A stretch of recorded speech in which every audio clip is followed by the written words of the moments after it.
Abu Bakr var, Umar var, Ali var, vardı asaplar. Şular dörtteyin alip şonna suğunu kırıyınna çaktırda uğrayan Peygamber sallallahu aleyhi ve sellem'e komandni punkt bayti şolay. Ondan müballigler de var, Resulullah aytkazan yetiştiren kuyda. Çok kuyda çatırını hasili kalam. Şular zaral bolup almasın için, hillam ulan Peygamber'in çatırını adam gelip alması için kim şunun boynunu alıp oladı mı? Asapların arasına söz düşüyor. Başı otu 313 adam. Vallahi bunlar bir 100 adamını koyduk çatır saklamaga, dıbaymaga, minge yok adam onunla var. Saniyeyin koyma kuy yok. Çatırında boş koyma kuy yok. Bunlar ne çıkmışsa da şöyle oylaşan zamanla harısına karagan asaplar. Ali karagan almağın boynunu. Ulan ben ne çakıda igit ulan. Ömer boynunu almadı. Abu Bakr razıyallahu anhu şu çatırını kırıyınla kaldı. Men sağ uçakı şu var tıymayacak kişi gelmeyecekti bekti. Şu kuyda gazavat yürüla. Şu yürülen zamanla Peygamber sallallahu aleyhi ve sellem ayaklarını okugan. Korkmayız. Allah men kömek etemmanı beyta. Allahu Teala ayaklar bu Kur'an'la badır gazavata tuşuyan. Şularını okuy. Allah ozu kömekçidir. Allah güçlü kudratı koptur. Korkmayız beytip. Asaplar on çakıda igid Musa'da insançı yarım Peygamber aytkanı da Allah kömek etadi baytip neçi kömek etekinde baytip söyleyip bugün asablar. Şu zamanla Abu Bakr razıyallahu anhu aytkan Peygamber sallallahu aleyhi ve sellem'e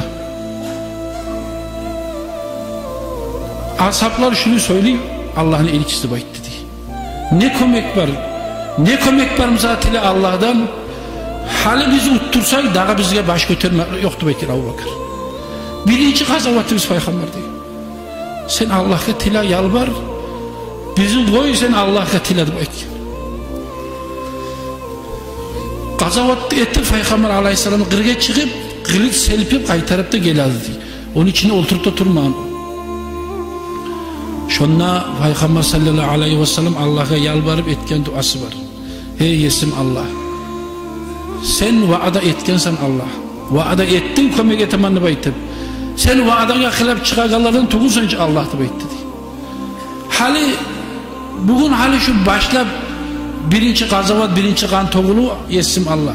Abu Bakr aytan kuydu.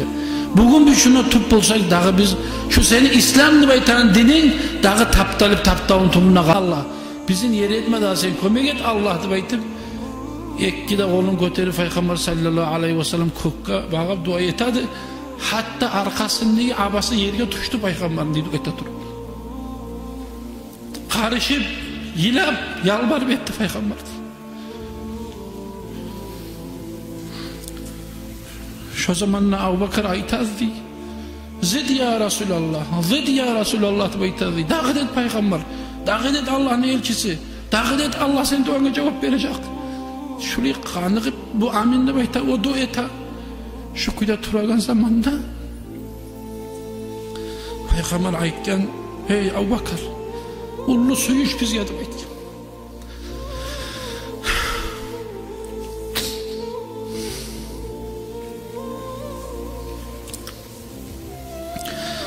Allah Teala kömekçilerini iyi verdi deb aytken Allah-u Teala malaiklerini iyi verdi Abu Bakr şu men görgende sen göremsen deb aytdi Peygamber sallallahu aleyhi ve sellem.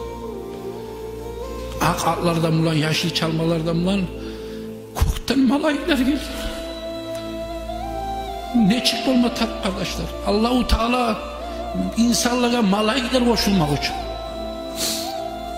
Şu zamanla kafirlerin yüreğine korku geldi diye. Ne bulu kaldı bulagadı. Bir az adamlar görünür bulagadı. Müslümanlarını Allah Teala bir milyon görünür köp etip ozdanı az etip kafirlere korku gelip kaldı inanmayınlar. Ne itaganını bilmedi. Şu malaikler geri bir hal saldı o kafirlere diye. Şu kuyda buzup pasta pırağın çağırgan şu kafirlerin işi. Berde şu müşriklerini, berde memmanlı beytegalların, şu ozdanı glavaların, berde glavaları, şu Badur gazavatta girilgen bari size Abjahal'dan başladı. Biri de kalmadı diye. Şunla Müslümanlar şart bulgan.